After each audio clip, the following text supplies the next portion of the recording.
Assalamualaikum warahmatullahi wabarakatuh. Saya Eka Syafitri dari PAI 1 semester 5. Di sini saya akan menjelaskan tentang bagaimana strategi dakwah Nabi Muhammad SAW periode Mekah dan Madinah. Adapun dakwah Nabi Muhammad SAW di Mekah. 1. Kehidupan masyarakat Mekah sebelum Islam. Adapun masyarakat Mekah sebelum Islam, sebelum datangnya Islam dikenal sebagai kehidupan jahiliyah. Jahiliyah ini berasal dari bahasa Arab yang artinya bodoh atau kebodohan. Kebodohan di sini yang dimaksud adalah tentang kepercayaan, agama, dan kehidupan sosial. Awalnya kepercayaan agama masyarakat Mekah adalah menyembah Allah Subhanahu wa taala yang dibawa langsung oleh Nabi Ibrahim alaihissalam dan Nabi Ismail.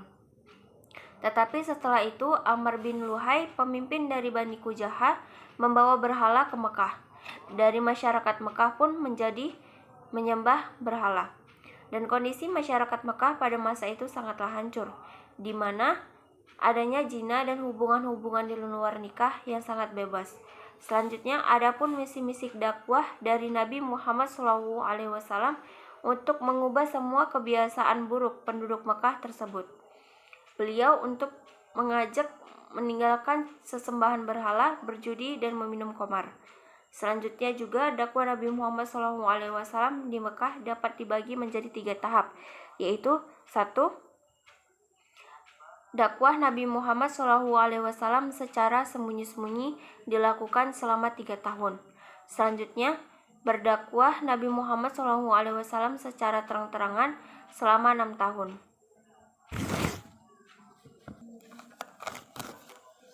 Selanjutnya ada juga ajaran-ajaran yang diberikan oleh Nabi Muhammad SAW, dan isi dakwah tersebut adalah 1. Ajaran tauhid dan keimanan, dan 2. Ajaran-ajaran akhlak.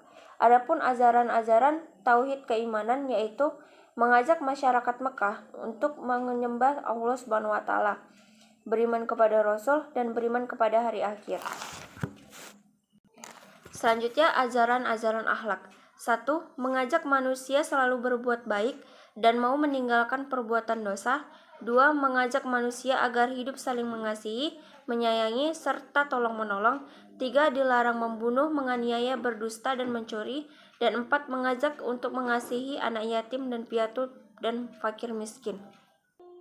Selanjutnya, strategi dakwah Nabi Muhammad SAW. Tepat pada usia 40 tahun, Nabi Muhammad SAW sering bertanus di Gua Hira. Gua Hira itu letaknya di 6 km sebelah timur kota Mekah. Di tempat itu Nabi Muhammad SAW merenung dengan keadaan masyarakatnya. Pada tanggal 17 Ramadan tahun 611 Masehi, Malaikat Jibril menyampaikan wahyu pertama, yaitu surah Al-Alaq ayat 1-5. Turunnya wahyu pertama itu menandakan bahwa Nabi Muhammad SAW telah diangkat menjadi utusan Allah Subhanahu wa taala. Sesudah malaikat Jibril datang yang pertama kali kepada Nabi Muhammad SAW untuk menyampaikan wahyu, dia tidak datang lagi, sehingga beberapa waktu kemudian Nabi Muhammad SAW menanti kedatangannya. Selanjutnya, strategi dakwah Nabi Muhammad SAW dibagi 2, yaitu 1.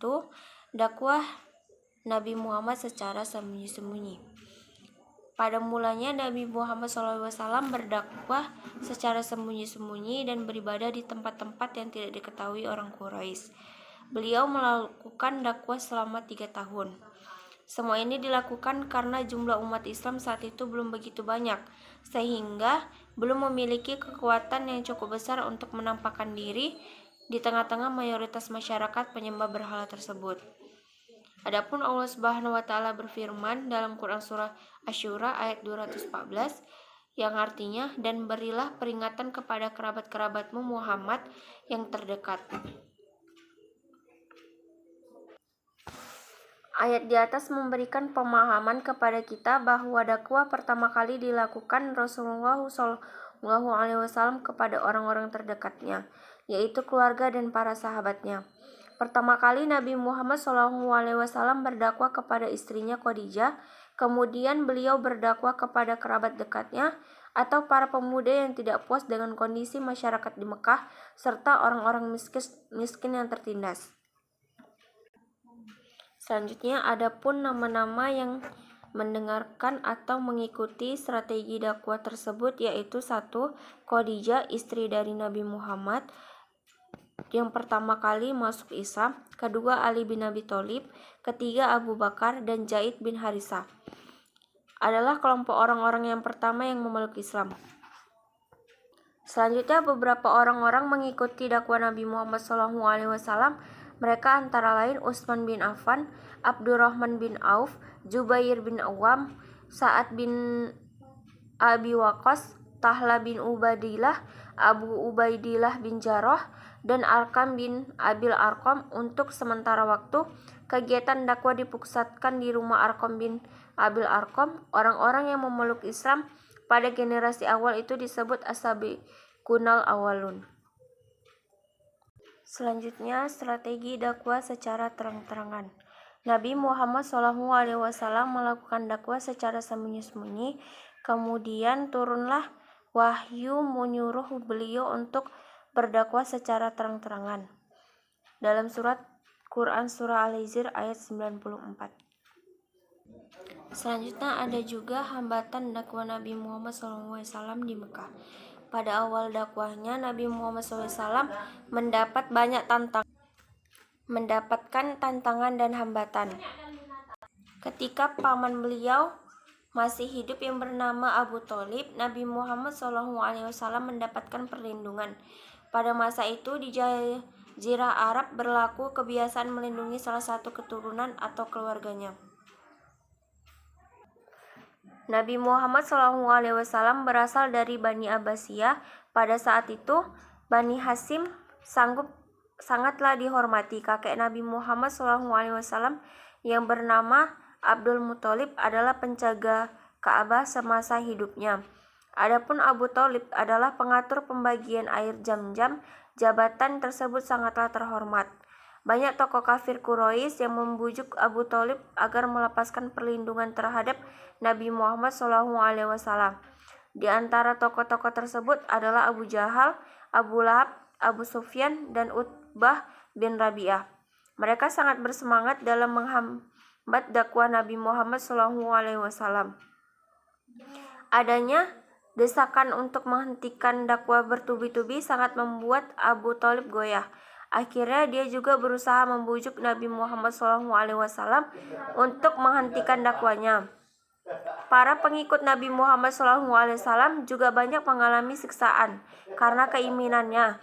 Di antara pengikut dan sahabat yang mendapat siksaan itu adalah Bilal bin Rabah. Bilal bin Rabah ini adalah keluarga dakwah Nabi, Ammar bin Yasir, Jubair bin Awam, dan Abu Bakar. Menghadapi kehambatan yang sangat berat tersebut, Nabi Muhammad SAW memerintahkan beberapa sahabatnya untuk pindah atau hijrah ke Ethiopia dan Habasyia. Selain itu, berbentuk bujukan atau siksaan fisik, usaha kaum kafir Quraisy untuk menghentikan dakwah Nabi Muhammad SAW juga dilakukan dengan pemboikatan selama 3 tahun. Bentuk pemboikatan itu antara lain sebagai berikut. 1. Tidak mau berbicara dengan orang Islam. 2. Tidak mau berjual beli dengan orang Islam. 3. Tidak mau menikah dengan orang Islam. Baikat ini itu tidak berhenti setelah papan pengumuman pemboikatan yang dipasang di Ka'bah hancur dimakan rayap.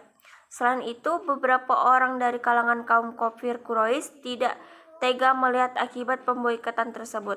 Adapun beberapa sebab yang mendorong kaum kafir Quraisy menentang seruan Islam antara lain yaitu persaingan kekuasaan, persamaan hak antara bangsawan dan hamba sahaya, takut akan dibangkitkan, dan taklid kepada orang tua.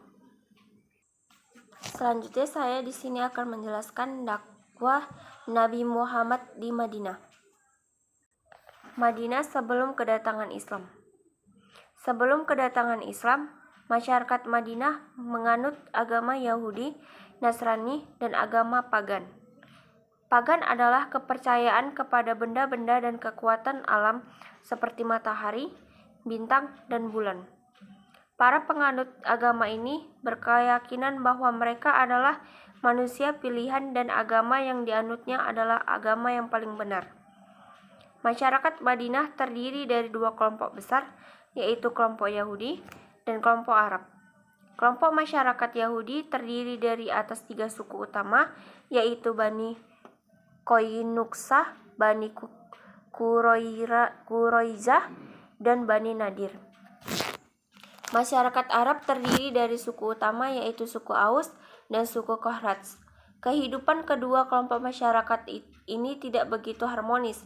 Mereka sering bertikai, biasanya masalah itu muncul karena perebutan wilayah kekuasaan. Adapun letak kota Yasrib sangat strategis, yaitu dalam jalur perdagangan yang menghubungkan Yaman di selatan dan Syria di utara. Tempat ini juga merupakan daerah yang subur dan menjadi pusat pertanian di Jazirah Arab. Oleh sebab itu, masyarakatnya banyak yang bercocok tanam. Namun, ada juga yang kelompok masyarakatnya yang berdagang dan berternak. Sebagian besar penduduknya adalah para pendatang yang datang dari wilayah utara atau selatan. Selanjutnya, masyarakat Madinah mengenal Nabi Muhammad SAW. Kaum kafir Quraisy tidak senang melihat Islam semakin berkembang. Mereka terus memusuhi umat Islam dengan cara mengancam, menyiksa, dan menghina. Melihat keadaan itu, Nabi Muhammad SAW berpendapat bahwa Mekah tidak dapat lagi diandalkan sebagai pusat dakwah Islam. Selanjutnya, Nabi Muhammad perlu mencari tempat lain sebagai pusat dakwah. Tempat yang pernah dipakai oleh Nabi Muhammad SAW untuk mengalihkan dakwahnya adalah di kota Taif. Ketika itu, Nabi Muhammad berharap akan mendapatkan perlindungan dan bantuan dari sanak saudaranya. Akan tetapi, harapan itu tidak menjadi kenyataan. Bahkan Nabi Muhammad SAW dihina dan dilempari batu hingga terluka. Adapun hijrah merupakan kepindahan Nabi Muhammad dari Mekah dan Madinah. Nabi Muhammad dan kaum muslimin dengan ikhlas meninggalkan kampung halamannya dan menetap di Madinah. Peristiwa hijrah tersebut membuka lembaran baru dalam usaha dakwah Nabi Muhammad SAW untuk menyebarkan agama Islam. Dan dalam melaksanakan tugas kerasulannya, Nabi Muhammad SAW menghadapi tantangan yang amat berat. Selanjutnya, pada saat itu meninggallah Abu Thalib dan Khadijah, membuat kaum kafir Quraisy semakin berani menentang Nabi Muhammad SAW. Sikap permusuhan kaum kafir Quraisy yang semula hanya berani mencemooh dan mengolok-olok, sekarang berubah menjadi kekerasan. Mereka mulai berbuat kasar dan menganiaya Nabi Muhammad SAW dan para pengikutnya. Keadaan Mekah pada saat itu semakin memburuk. Selanjutnya, adapun pembangunan sosial ekonomi masyarakat Madinah yang dibuat oleh Nabi Muhammad SAW antara lain mendirikan masjid di Madinah, kedua mempersaudarakan kaum muhajirin dan ansar, ketiga membangun toleransi berharga, dan keempat pengembangan ekonomi masyarakat di Madinah. Selanjutnya ada juga perjuangan Nabi Muhammad SAW dan para sahabat di Madinah. Sejak hijrah ke Madinah, Nabi Muhammad SAW dan para sahabat selalu berdakwah kepada penduduk Madinah tanpa mengenal lelah dan putus asa. Mereka terus berusaha menyebarkan agama Islam kepada seluruh penduduk, termasuk orang-orang Yahudi, Nasrani, dan kaum pagan.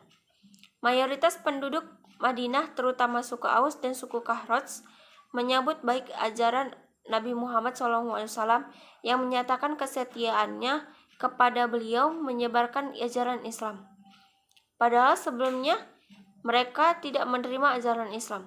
Kedua suku ini selalu berperang, akan tetapi kini mereka bersatu dan rela berkorban demi syiar Islam. Hal itu menambah semangat Nabi Muhammad SAW dalam berdakwah. Selanjutnya, orang-orang Yahudi merasa tidak senang kepada Nabi Muhammad SAW dan para sahabatnya. Mereka membujuk dan menyusun kekuatan untuk melemahkan umat Islam. Dalam perjalanan dakwahnya, Nabi Muhammad SAW baknya menemui tantangan dan rintangan. Rintangan itu muncul sebagai akibat adanya sebagian masyarakat Madinah yang tidak dapat menerima kepemimpinan Nabi Muhammad SAW. Selanjutnya, hal ini merupakan awal terjadinya peperangan dengan kaum kafir Quraisy. Peperangan yang kemudian terjadi adalah Perang Badar dan Perang Uhud dan Perang Khandaq. Terjadinya Perang Badar dipicu oleh rasa iri-iri orang-orang kafir Quraisy terhadap keberhasilan Nabi Muhammad SAW. Peperangan ini terjadi pada tanggal 17 Ramadan tahun kedua Hijriah atau 8 Januari tahun 623 Masehi. Selanjutnya, peperangan Badar. Dalam perang Badar tersebut, pasukan Islam hanya berjumlah 313 orang yang dipimpin langsung oleh Nabi Muhammad SAW, sedangkan pasukan kafir Quraisy berjumlah 1.000 orang yang dipimpin oleh Abu Sufyan. Setelah itu, keluarlah perjanjian Hudaybiyah. Situasi menjadi aman dan tidak ada lagi peperangan. Pengikut Nabi Muhammad yang semulanya hanya sekitar 1.400 orang bertambah menjadi 10.000 orang. Hal ini disebabkan orang-orang kafir Quraisy banyak yang bersimpati terhadap Nabi Muhammad SAW. Sebelumnya para sahabat tidak menyetujui isi perjanjian Hudaybiyah. Mereka menganggap perjanjian itu hanya merugikan umat Islam saja. Sekian dari saya, terima kasih, lebih dan kurangnya saya mohon maaf. Assalamualaikum warahmatullahi wabarakatuh.